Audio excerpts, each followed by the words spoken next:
গতকালকে এতগুলো মাছ এনেছিল যে খেয়ে শেষ করতে পারিনি, তাই কিছু মাছ রেখে দিয়েছিলাম ফ্রিজে, সেটাই এখন বের করে নিলাম সকালবেলায়। কেননা মাছের জল দিয়ে নিতে হবে, নইলে মাছের ঠান্ডাটা ছাড়বে না। তাই সকালবেলা যেহেতু ভাত রান্না করব, এর জন্য আগেই মাছটা বের করে নিয়েছি। আজকে অন্য কোনো খাবারের দিকে গেলাম না, ডাইরেক্ট ভাত রান্না করে নিয়েছি। গরম গরম সিদ্ধ ভাত সবাই মিলে খাওয়া দাওয়া করব। সকালবেলা ইলিশ মাছ ভাজা আর আলু পেঁপে সিদ্ধ দিয়ে সাথে মাছের তেল দিয়ে সকালবেলার ব্রেকফাস্টটা হবে আজকে আমাদের। মানে এটা এখন ছেলেকে দিয়ে দেবো, তারপরে হচ্ছে আমি খাবো। দাদার ভাতও বেড়ে নিয়েছি, ওখানে দাদাকে দিয়েছি ঘি দিয়ে। দাদাকে একটু মাছের তেলটা দেয়নি, ওকে দিয়েছি আলু সিদ্ধ পেঁপে সিদ্ধ আর মাছ ভাজা আর একটু ঘি দিয়েছি। ওটা দিয়ে দাদাকে দিয়ে আসবো, আর ছেলের জন্য এটা দিলাম। ওবা খেয়ে নাও। সকালের খাওয়া দাওয়া সেরে আর তোমাদের সামনে আসিনি, একদম রান্না কমপ্লিট করে নিয়ে তারপরে এই যে এখন তোমাদের সামনে আসলাম। মানে দুপুরের জন্য রান্না করলাম। মুখের অবস্থাটা এতটাই খারাপ যে তোমাদের সামনে আসতেই লজ্জা করছে। এর জন্য যতটা পারি ব্যাক ক্যামেরায় মানে তোমাদের সাথে শেয়ার করার চেষ্টা করছি। এভাবেই তোমরা আজকে দেখো আমাকে, কেননা কি বাজে অবস্থা দেখেছো, এই দেখো পুরো কালো হয়ে গেছে এখানে। তো চলো কি কি রান্না করলাম তোমাদের দেখিয়ে দিই, তারপরে স্নান করতে যাব। এখানে করে নিয়েছি বাঁধাকপির ঘন্ট, টমেটো ধনেপাতা দিয়ে করেছি এটা। আর এখানে করে নিয়েছি ওলকপি আলু দিয়ে সিলভার কাপ মাছ, তার সাথে 2-1টা খোকা ইলিশ মাছ রয়েছে, সেটাও দিয়েছি। আর আমরা তো ভাজা মাছ খেয়েছি। আর একটা জিনিস তোমাদের দেখাই, এই দেখো আমার বাবার জন্য ভাত বেড়ে রেখেছি, কিন্তু আমার বাবার কোনো পাত্তা নেই। এখন তো তরকারিও হয়ে গেছে, একদম তরকারি দিয়েই একবারে দিয়ে দিতে পারবো। আর কালকে যে তরকারি রয়ে গেছে দেখেছো, এর মধ্যে কয় রকম তরকারি খাবে বলো। এই যে টমেটোর চচ্চড়ি রয়েছে, এর নিচে রয়েছে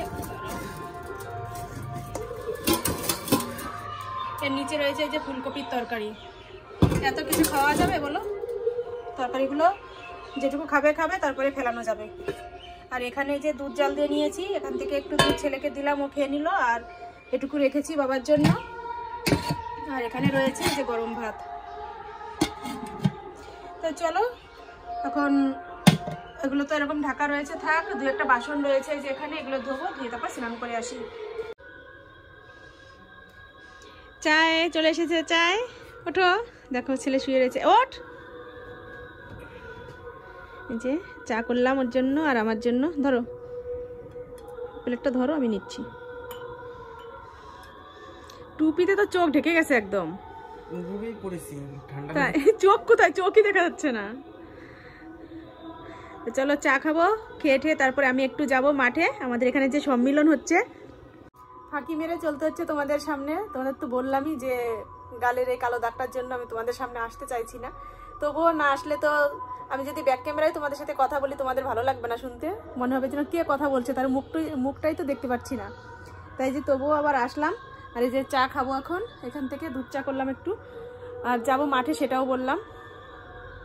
তাড়াতাড়ি চাটা খেয়ে নিই, তারপরে মাঠে গিয়ে একটু দেখে আসি কি হচ্ছে ওখানে। বাড়ির পাশের মেলা বলে কথা, আগের থেকে একদম শেষ পর্যন্ত মানে শুরুও দেখতে হবে আর ভাঙাও দেখাতে হবে। তো যাবো এখন মাঠে, কি হচ্ছে, মনটা ছটফট করছে দেখার জন্য। তো চলো তাড়াতাড়ি চা খেয়ে নিই, তারপরে আসছি।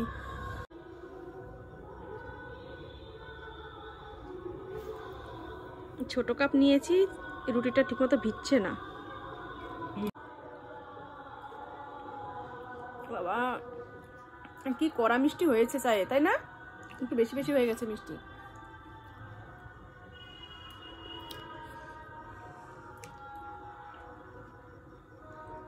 চলে আসলাম, এই যে চলো তোমাদের দেখিয়ে দিই। আমি বাড়ির উপর দিয়েই চলে আসলাম এখানে। আর সামনেটা চলো, সামনে গিয়ে তারপর দেখাচ্ছি। মাঠে চলে এসেছি, আর এসে দেখছি এখানে সব কিছু তোড়জোড় শুরু হয়ে গেছে। এখানে কলা গাছ পুঁতছে মন্দিরের সামনে, কেননা দল ঢুকবে আর একটু পরেই। আর লোকজন তো সব আসছে, দেখছে। চারিদিকেই একটা মানে আনন্দের শুরু হয়ে গেছে। কোনো জায়গায় রান্নার ব্যবস্থা করছে, এই যে এখানে রান্নাবাড়ি করবে বলে দেখো উনুন সেট করছে। অনেকগুলো উনুন কেটেছে, প্রায় 6টা না 7টা উনুন কেটেছে, গুনেছিলাম, কিন্তু এখন ঠিক মনে নেই। আর রান্না করবে বলে এখানে আলু টালু সব দেখো আনা রয়েছে, রাত্রে যেহেতু খেতে দেবে। আর চারিদিকে তো সব কিছু সাজাচ্ছে, স্টেজের উপরে বাচ্চারা খেলাধুলা করছে, সেটাও একটু তুললাম, বেশ ভালো লাগে। এখানেই সব মান্যগণ্য ব্যক্তিরা আসবে, এসে বক্তৃতা দেবে। আর পুরো মাঠটা তোমাদের চলো একটু ঘুরিয়ে দেখাই। মাঠটাও সবাই যারা দোকান নিয়ে এসেছে সেসব দোকানপাট সাজাচ্ছে। অনেক দোকান মানে চালু হয়ে গেছে, খাবার টাবার বাচ্চারা কিনছে, তার মধ্যে দিয়েও আবার অনেক দোকান এখনও কমপ্লিট করে উঠতে পারেনি, সেসব দোকানগুলোও রেডি করছে। আর এই যে পুরো যে এই প্যান্ডেলটা দেখছো, এখানেই হচ্ছে দল এসে মাতাম দেবে, সেসব লাইট টাইট সব কিছু লাগানো রয়েছে। আর এই যে একটা পানের দোকান, এত সুন্দর করে পানের দোকানটা সাজিয়েছে, ভীষণ ভালো লাগে দেখতে। কত কিছু সামনে দিয়েছে, একটা পান খেতে যে এত কিছু লাগে এই দোকানটায় না আসলে বোঝা যাবে না যে এত কিছু লাগে একটা পান খেতে।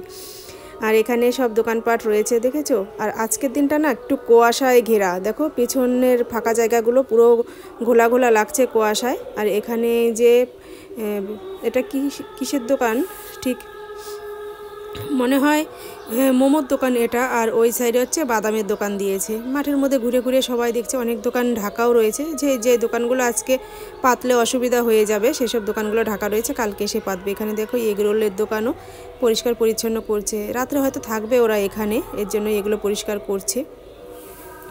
অনেক দোকান এখনও আসেনি, সেসব দোকানগুলো কালকে তোমরা দেখতে পাবে। আর বাচ্চারা এখানে লাফানোর জন্য যেই খেলার জিনিসটা এখানে দেখো ফ্রিতে আজকে লাফিয়ে নিচ্ছে, তা আমি একটু তুলে নিলাম, বেশ ভালো লাগলো দেখতে। অন্যান্যবার একটা এই জিনিসটা আসে, আজকে দেখলাম দুটো এসেছে, দুই সাইডেই বাচ্চারা লাফাচ্ছে। বেশ ছোটো বাচ্চাদের জন্য একটা খেলার সুন্দর একটা জিনিস, দেখো কত এনজয় করছে ওরা এখানে, কি ভালো লাগছে দেখতে। তাই আমি একটু দাঁড়িয়ে থেকে অনেকটা টাইমই তুললাম। আর ওরা দেখছে যে ভিডিও করছি বলে একটু তাকিয়ে তাকিয়ে দেখছে। আর এই যে পাশে পড়ে রয়েছে এটা একটা বেলুন টাইপের জিনিস, এটার উপরেও বাচ্চারা লাফালাফি খেলা করে, সেই জিনিসটা এখনও মানে রেডি করে পারেনি। এটা তো ইঞ্জিন চালিয়ে তারপরে হচ্ছে ওই বেলুনটা ফোলাতে হয়, একটা মানুষের মতো, মানুষ না অবশ্য, একটা কুমির না কি টাইপের একটা জিনিস তৈরি হয়, সেটাই বানাবে। কীরকম দেখো জাম করছে এরা। তো পুরো মাঠটাই ঘুরে ঘুরে তোমাদের দেখালাম, বেশ ভালো লাগছে, আমিও একটু দেখে নিলাম। দেখেছো কত রকম দোকান এসেছে, আবার সাজের জিনিসের দোকানও এসেছে, সেসব দোকানগুলো ওই সাইডে রয়েছে। এক একটা দোকান এক এক দিকে লাইন দিয়ে মানে বসিয়েছে, নইলে তো এলোমেলো হয়ে গেলে বেশ ভালো লাগবে না দেখতে। এই যে সব খেলনার দোকান, এগুলো বাচ্চাদের যত রকম খেলার জিনিস আছে সেই সব দোকান বসেছে। দেখো এখন থেকেই বাচ্চারা দেখা শুরু করেছে দাঁড়িয়ে দাঁড়িয়ে, আমরাও কিন্তু ছোটোবেলায় এমন করতাম, দোকানের সামনে গিয়ে দাঁড়িয়ে থাকতাম আর দেখতাম যে কি কি জিনিস এসেছে, কিনতে পারি বা না পারি, দেখতে কিন্তু বেশ ভালো লাগে। তাই ঘুরে আবার প্যান্ডেলের কাছাকাছি এই যে চলে এসেছি, এদিকটায় একটু দেখব।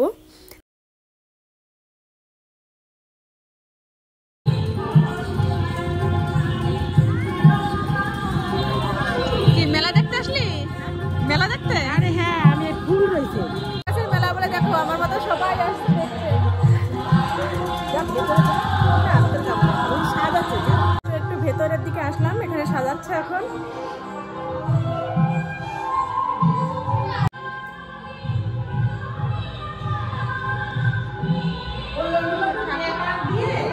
ঠাকুর এখনো আনে না,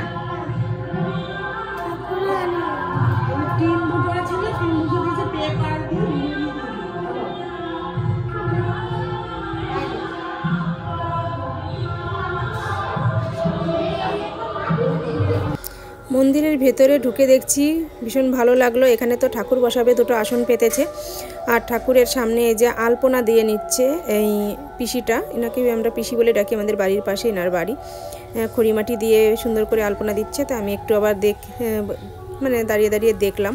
আর এখানে সব ঠাকুরের ছবি রয়েছে। আর এই যে এই দুই সাইডে যে বা সাইডে দেখছো, এই একদম বা সাইডে হচ্ছে আমাদের পাড়ারই একটা জেঠু মারা গিয়েছে, তার ছবি রেখেছে। আর পাশে আর একজন, সেও একজন মানুষ, আমরা দেখেছি তাকে চোখে, তার ছবিটাও রেখেছে। কেননা এনরা হচ্ছে খুব হরিচাঁদ ভক্ত, সবসময় এই হরিচাঁদের মতেই গান কীর্তন করতো, তাই তাদের ছবিটাই ঠাকুরের পাশে রেখেছে। আর এখানে তো যে পাথরের ঠাকুর রাখা হবে, সেই ঠাকুরগুলো কোথাও ছিল হয়তো, সেখান থেকে যে এখন নিয়ে আসলো। এরকম আর একটা ঠাকুর আনবে, শান্তিমাতা আর হরিচাঁদ ঠাকুর দুজনেরই ছবি বলছি, মানে ঠাকুরের মূর্তি আনা হচ্ছে। এটাকে এখন শাড়ি পরাবে, শাল পরাবে। এই যে ইনি হয়তো সেই শাড়ি ঠাড়ি হাতে করে নিয়ে এসেছে। এই যে আর একটা ঠাকুর আনছে, এই দুটো ঠাকুরকেই শাড়ি পরাবে। সে পর্যন্ত আমি আর এখানে ছিলাম না, পরে আবার যখন আসবো তখন ঠিক দেখতে পারবো যে কত সুন্দর করে সাজানো হয়েছে। তো একটু দেখলাম, দেখে টেকে তারপরে এখন আমি বাড়ি চলে যাব। মাঠ থেকে চলে এসেছি, এসে দেখো এই যে কাজ নিয়ে বসে পড়েছি। দিদি এসেছিল, এসে কাজ দিয়ে গেছে। আমাকে সকালবেলায় ফোন করেছিল, বলেছিল আমার ছেলেকে গিয়ে নিয়ে আসার জন্য, তো ও তো যায়নি।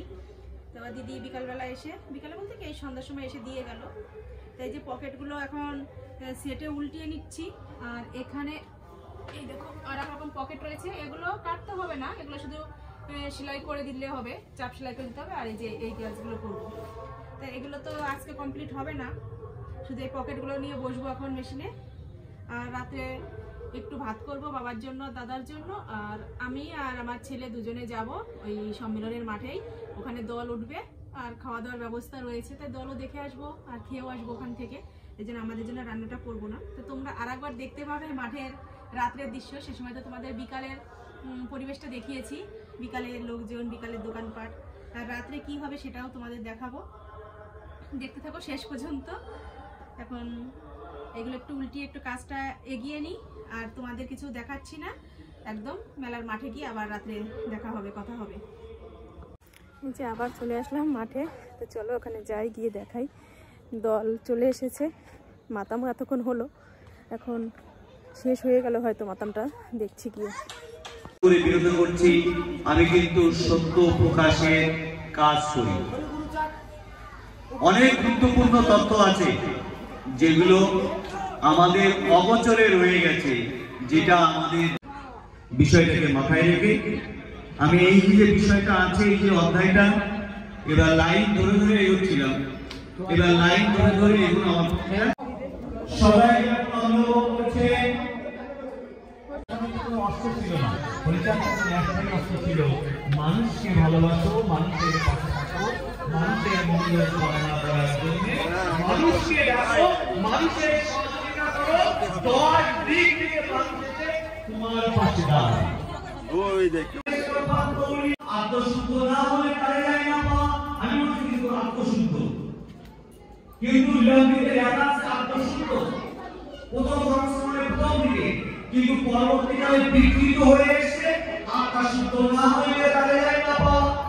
দেখুন এই অনুষ্ঠানটা যেহেতু আমাদের নিজেদেরই, সব কিছু আমাদের নিজেদের হাতেই করতে হয়, তাই এখানে যে সব সবজি টবজি তো আমাদের প্রতিবেশী যারা আছে তারাই কেটে গুছিয়ে দিচ্ছেন, শুধু রান্নার মানুষটা আলাদা। আর এখানে যে লঙ্কা বোটা ছাড়াতে হবে, তাই একটু বসলাম লঙ্কার বোটা ছাড়াতে।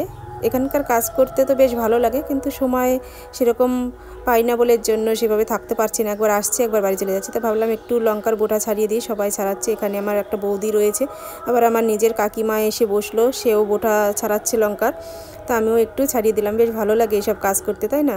কোনো অনুষ্ঠানের কাজ যদি সবাই মিলে একসাথে করা যায়, যেহেতু অনুষ্ঠানটাই আমাদের নিজেদের, সবাই মিলে করলেই সেটা বেশ ভালোও লাগে, আনন্দও লাগে। তাই যে কিছুটা লঙ্কার বোটা ছাড়ালাম, ছাড়িয়ে তারপরে কিছু করার নেই, আবার আমাকে বাড়ি চলে যেতে হবে, বাড়িতে একটু কাজ রয়েছে। আর এখনই না আবার দল ঢুকবে, তো চলো তোমাদের দলটাও একটু দেখিয়ে দিই।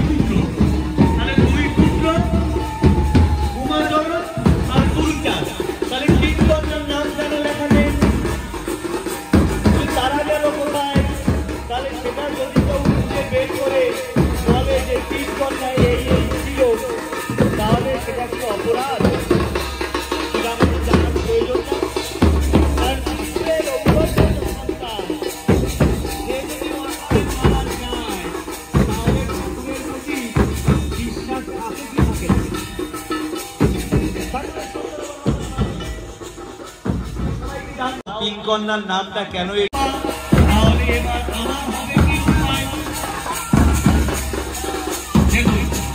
মানে পরিবর্তন কিভাবে আসে,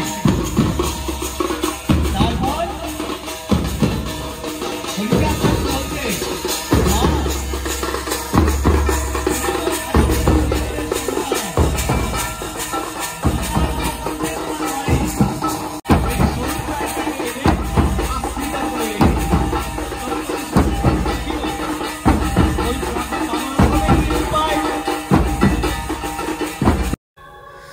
দেখো বাড়ি আসার পথে চোখে পড়ে গেল একটা বন বিড়াল। আমি এই প্রথম দেখলাম এত কালো এত বড় বন বিড়াল। আর রাস্তার অবস্থা দেখেছো, একদম কুয়াশায় অন্ধকার ঘেরা, শুধু রড লাইটগুলো যে লাগানো রয়েছে সেটার আলোতেই রাস্তাটা একটু আলো দেখা যাচ্ছে, যে মানুষগুলো হেঁটে যাচ্ছে সেটাও অতটা বোঝা। অবধি চলে আসছো কেন?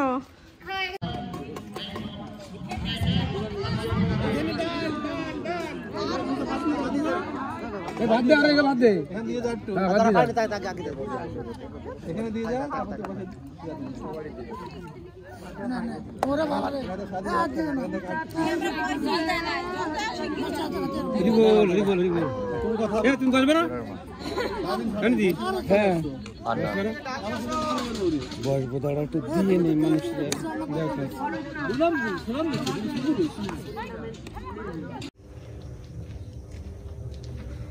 খাওয়া দাওয়া করে এই যে চলে আসলাম, আর রাস্তার অবস্থা দেখো পুরো কুয়াশায় ঘেরা, একদম একজন দুজন করে লোক যাচ্ছে, সেরকম লোক নেই, একদমই ফাঁকা। এই যে খেয়ে আসলাম, জলের বোতল নিয়ে গিয়েছিলাম, দেখো এইটুকু জল আছে। তো চলো ভিডিওটা আজকে এখানেই শেষ করছি, রাস্তার উপর দাঁড়িয়ে। আজকে প্রথম আমার এই ব্লগ জীবনের মধ্যে আজকে প্রথম আমি রাস্তায় দাঁড়িয়ে ভিডিও শেষ করবো। তো চলো আজকের মতো এ পর্যন্তই, তোমরা ভালো থেকো, সুস্থ থেকো, আমার চ্যানেলটি সাবস্ক্রাইব করে আমার পাশে থেকো। চলো টাটা বাই বাই, আগামীকাল দেখা হবে নতুন ভিডিওর সাথে। আর আজকে রাতটা সবার অনেক ভালো কাটুক, গুড নাইট। আর আমি এখন রাস্তায় এসে দাঁড়িয়েছিলাম ঘরতলা মেটে, কয়েকটা এই কুয়াশা দেখে এত সুন্দর মানে ভিউ দেখে ও রাস্তায় চলে এসেছে ক্যামেরা নিয়ে, ও ভিডিও তুলছে, একজন দুজন করে লোক যাচ্ছে, ও সেগুলোই ক্যামেরা বন্দি করছে।